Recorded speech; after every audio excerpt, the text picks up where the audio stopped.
네, 감사합니다. 우리 한번 좌우에 계신 분 한번 서로 인사하도록 하겠습니다. 예, 끝까지 승리합시다. 끝까지 승리합시다. 네, 하나님께서 오늘 우리에게 주신 말씀은 에스겔서 18장 25절에서 32절 말씀입니다. 에스겔서 18장 25절에서 32절 구약성경 1177면에 있습니다.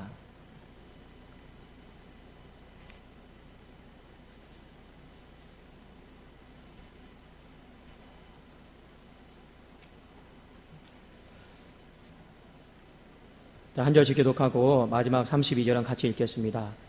그런데 너희는 이르기를 주의 길이 공평하지 아니하다 하는도다. 이스라엘 족속아 들을지어다. 내 길이 어찌 공평하지 아니하냐. 너희 길이 공평하지 아니한 것이 아니냐.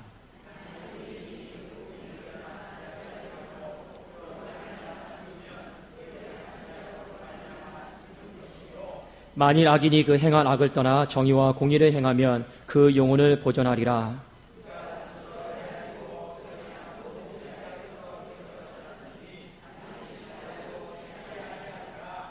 그런데 이스라엘 족속은 이르기를 주의 길이 공평하지 아니하다 하는도다.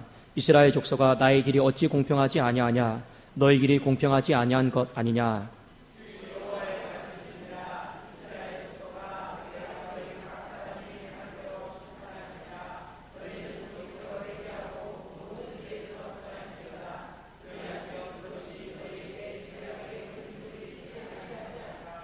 너희는 너희가 범한 모든 죄악을 버리고 마음과 영을 새롭게 할지어다.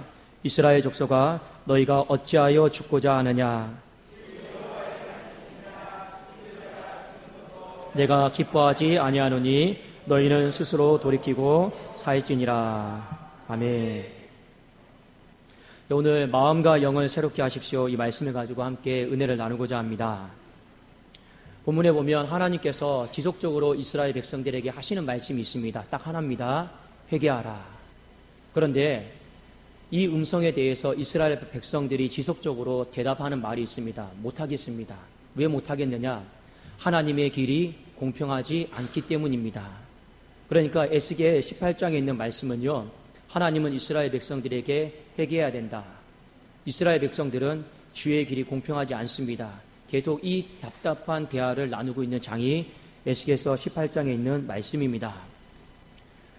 하나님께서 이스라엘 백성들에게 회개하라고 했을 때 왜 이스라엘 백성들이 하나님의 길은 공평하지 않습니다 라고 계속 따지냐면 이유가 있습니다. 따지는 이유가 있어요. 뭐냐면 회개하기 싫으니까. 여러분 마치 이런 겁니다. 정말로 하나님께서는 이스라엘 백성들이 회개를 하기를 원하는데 이스라엘 백성들이 이러는 거죠. 하나님 이런 부분에 있어서 하나님 틀리지 않았습니까? 이렇게 반문을 하는 겁니다. 그러니까 틀린 것처럼 보이니까 하나님이 우리에게 회개하라고 하는 말씀도 틀렸습니다. 그러니까 이 논리를 가지고 이스라엘 백성들이 지금 하나님께 소위 말하면 대들고 있는 것입니다. 그런데 여러분 정말 하나님의 길이 공평하지 않을까요? 이 부분에 있어서 에스겔서 18장에 보면 하나님의 마음은 이렇습니다. 악인이 있다. 그런데 그 악인이 회개하고 돌이켜서 의인이 된다라면 그거 맞지 않느냐. 의인이 있었다. 그런데 이 의인이 죄를 지어서 회개하지 않으면 악인이 되는 것 맞지 않느냐. 이게 하나님의 말씀이었습니다. 그런데 이스라엘 백성들은요 생각이 달랐습니다. 한 번 의인은 영원한 의인이고 한 번 악인은 영원한 악인이다라는 거예요.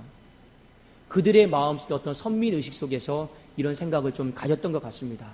그런데 하나님은 아니다. 아무리 의인이다 할지라도 죄를 짓고 회개하지 않으면 악인이다. 아무리 악인이다 할지라도 돌이켜 회개하면 의인이다. 이렇게 내가 너희들에게 말하는 것이 뭐가 공평하지 않느냐. 지금 이 부분에 놓고 지금 하나님은 이스라엘 백성들에게 말씀하고 있는 것입니다. 자, 여러분 에스겔 18장 30절을 한번 봅시다. 하나님이 확정을 짓는 거예요. 더 이상 반론하지 마라. 내 길은 공평하다. 자, 18장 30절 같이 한번 읽어보겠습니다. 시작. 주 여호와의 말씀이니라. 이스라엘 족속아 내가 너희 각 사람이 행한 대로 심판할지라. 너희는 돌이켜 회개하고 모든 죄에서 떠날지어다. 그리한즉 그것이 너희에게 죄악의 걸림돌이 되지 아니하리라. 아멘. 하나님은 지금 이스라엘 백성들에게 너희들이 아무리 나한테 주의 길이 공평하지 않다라고 따져도 내가 보기에 틀린 것은 틀린 것이고 회개하지 않으면 그 회개하지 않는 죄로 인해서 너희는 죽을 것이고 그 죄가 너희들의 인생의 평생의 죄악의 걸림돌이 될 것이다 라고 이렇게 경고를 하고 있는 것이죠. 여러분, 오늘 말씀에 보면 한 가지 우리가 중요하게 좀 아셔야 될 것이 있습니다. 이스라엘 백성들이 왜 회개를 하지 않느냐? 이유가 있어요.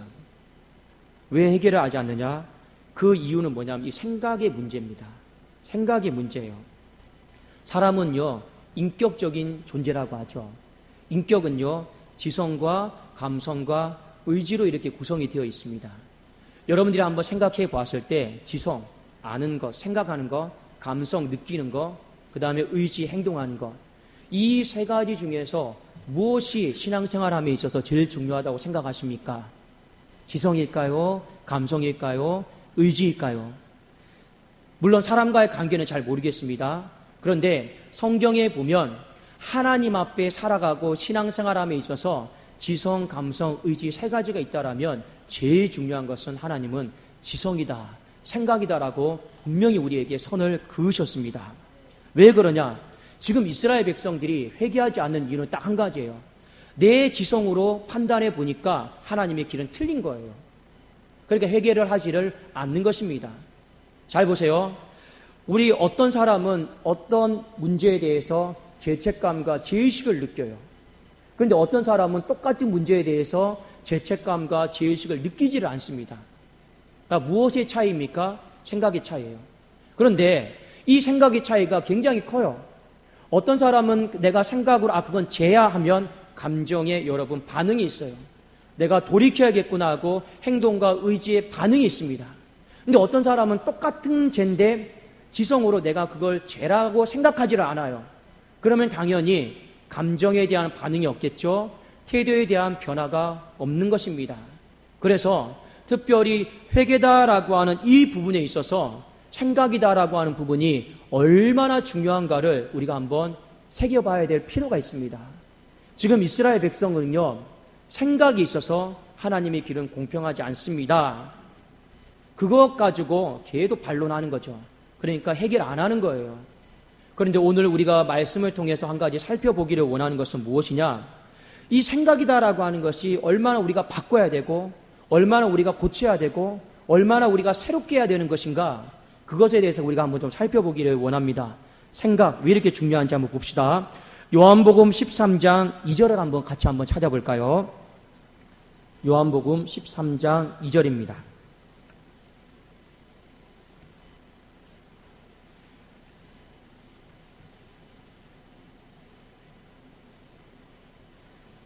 요한복음 13장 2절 신약성경 170년 정도에 있습니다. 우리 같이 한번 읽어볼까요? 시작. 마귀가 벌써 시몬의 아들 가룟 유다의 마음에 예수를 팔려는 생각을 넣었더라. 마귀가 역사하는 방법은요, 그냥 이렇게 무섭게 하는 게 아니에요. 마귀는요, 무엇을 통해 역사하느냐? 사람에게 이 자꾸만 생각을 넣어주는 거예요.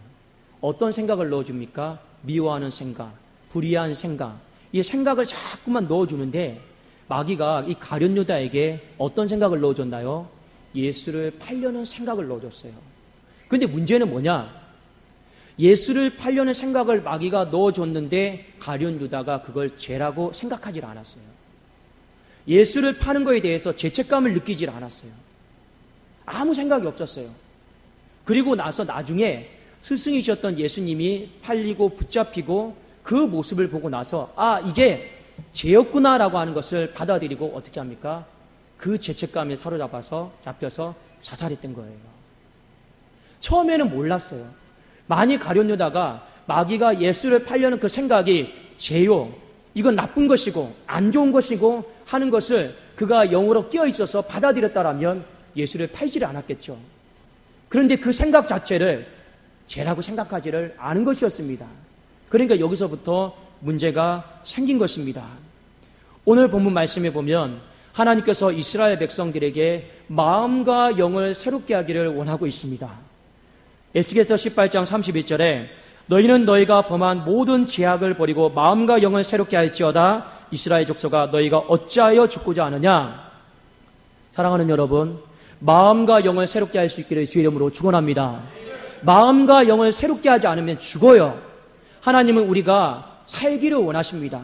살기를 원한다라고 하는 것은요, 우리에게 미래를 주고 희망을 주고 살 수 있는 소망을 주고 싶어 하는 거예요. 이 살기를 원하는데 살리는 방법이 무엇입니까? 마음과 영을 새롭게 하는 거예요.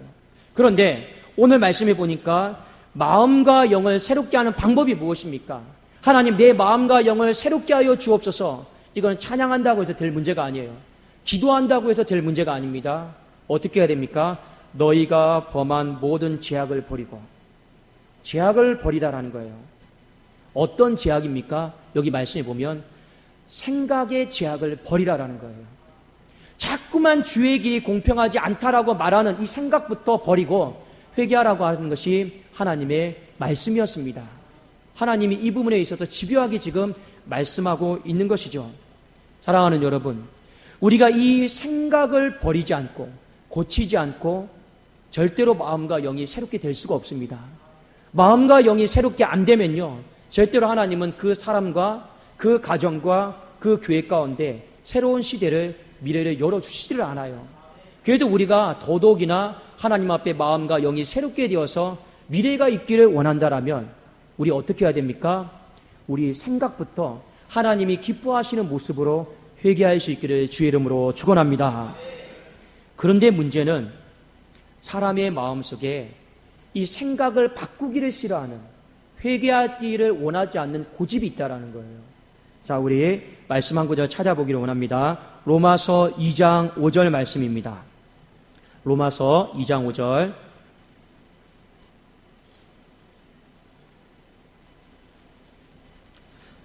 자, 우리 신약성경 241면에 있습니다. 로마서 2장 5절.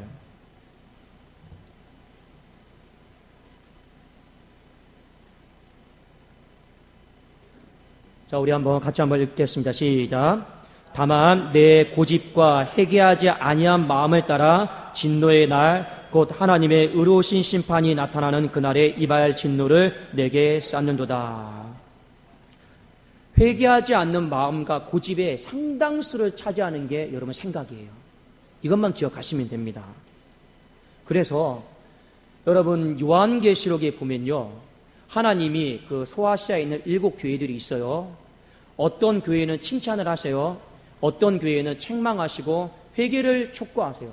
그런데 회개를 촉구하는 교회에게 하나님이 한결같이 하시는 말씀이 무엇인지 아십니까? 생각을 바꾸라라는 거예요. 생각과 회개가 항상 세트로 같이 나옵니다. 그러니까 생각을 안 바꾸니까 회개를 안 하는 거예요. 자, 우리 말씀 좀 찾아보기를 원합니다. 요한계시록 2장 4절, 5절입니다. 조금만 뒤로 넘겨보시고 요한계시록 2장 4절 5절입니다. 에베소 교회를 향해 하나님이 책망을 하세요. 너희는 처음 사랑을 버렸다 말씀하시죠. 자, 4절 같이 한번 읽어봅시다.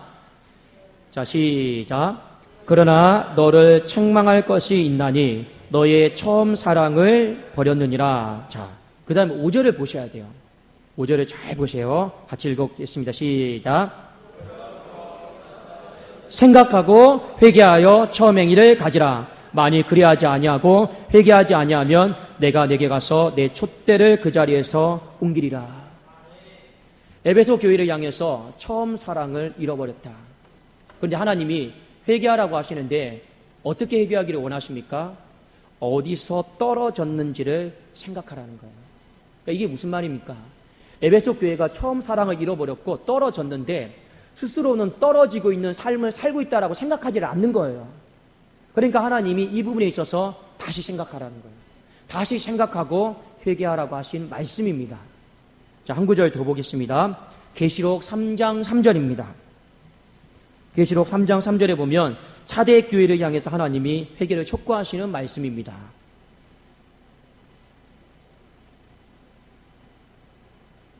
차대 교회는 하나님 앞에 이런 책망을 받았죠. 네가 살았다는 이름을 가졌으나 실상은 죽은 자다. 껍데기밖에 안 남았다라는 거죠. 회개하기를 원하셨습니다. 자, 우리 3장 3절 같이 한번 읽어볼까요? 시작. 그러므로 내가 어떻게 받았으며 어떻게 들었는지 생각하고 지켜 회개하라. 만일 일깨지 아니하면 내가 도둑같이 이르리니 어느 때에 내게 이르는지 내가 알지 못하리라. 그만큼 회개함에 있어서 생각이다라고 하는 이 부분은요, 우리가 생각하는 것 이상으로 어마어마하게 중요합니다. 제가 아까 예배드리기 전에 강대상이 의자에 앉아 있었어요. 의자에 앉았는데 순간적으로 나쁜 생각이 지나가는 거예요. 그래서 어떤 생각을 딱 가졌느냐, 그냥 마귀가 방해하나 보다 넘기려고 했어요. 근데 하나님이 저한테 주신 말씀이 있어요. 그거 죄야. 그거 너 그냥 마귀가 주는 생각이다라고 생각하고 그냥 넘어가지 마. 그렇게 너에게 반복적으로 쌓이는 것들이 나중에 진노가 될 거야. 그래서 제가 무서워서 얼른 하나님 잘못했습니다. 저의 더러운 생각을 회개합니다. 하나님 앞에 고백을 한 거예요. 여러분, 이 생각이다라고 하는 거 그만큼 중요합니다.